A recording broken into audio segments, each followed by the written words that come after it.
ആഞ്ഞടിച്ച സർക്കാർ അനുകൂല തരംഗത്തിൽ UDF തകർന്നടിഞ്ഞപ്പോൾ സിറ്റിംഗ് സീറ്റുകൾ പോലും നിലനിർത്താനായില്ലെന്ന നാണക്കേടിലാണ് കോൺഗ്രസ്. അങ്ങനെ ഇരിക്കുമ്പോഴാണ് ജോർജ് കുട്ടി കാണാൻ ചെന്നൈയിൽ വന്നത്.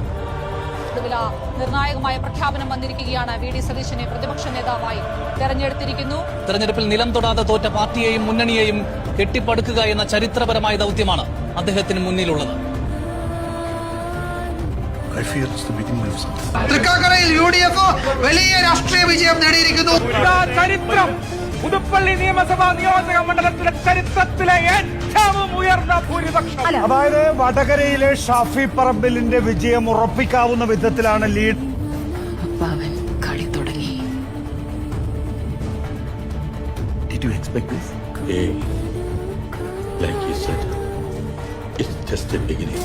ആദ്യമായി ഭൂരിപക്ഷം ഗ്രാമപഞ്ചായത്തുകളിലും ജില്ലാ പഞ്ചായത്തിലും വിജയിച്ച UDF നഗരസഭകളിലും മേൽക്കൈ നേടി. അവസ്ഥ 100 തികച്ചിരിക്കുന്നു. UDF 100 സീറ്റിൽ ലീഡ് ചെയ്യുന്നു. സെഞ്ചുറിയാണ്. കഥ ഇനി അവസാനിച്ചിട്ടില്ല. ഈ ക്ലൈമാക്സിന് ഒരു ടൈലന്റ് കൂടി ഉണ്ടായിരുന്നു. നിലവിലെ സാധ്യത പരിഗണിച്ചുകൊണ്ട് ഈ നമ്പർ ആണ് ഹൈക്കമാൻഡ് പരിഗണിക്കുന്നതെങ്കിൽ KC വേണുഗോപാലിലേക്ക് തന്നെയായിരിക്കും കാര്യങ്ങൾ പോകുന്നത്. കഥ ഇഷ്ടമാണ്, പക്ഷെ ക്ലൈമാക്സിന് ഭയങ്കര അഭിപ്രായ വ്യത്യാസം. ഹീറോ കീഴടങ്ങുന്നതിൽ ആർക്കും താല്പര്യമില്ല. ഹീറോ വിജയിക്കണം. ഹീറോ അകത്തു പോയാൽ ആ കുടുംബം തകരില്ലേ. Shri VD Satishan be appointed as the leader of the CLP. Thank you so much. സംസ്ഥാനത്തിന്റെ മുഖ്യമന്ത്രി VD സതീശൻ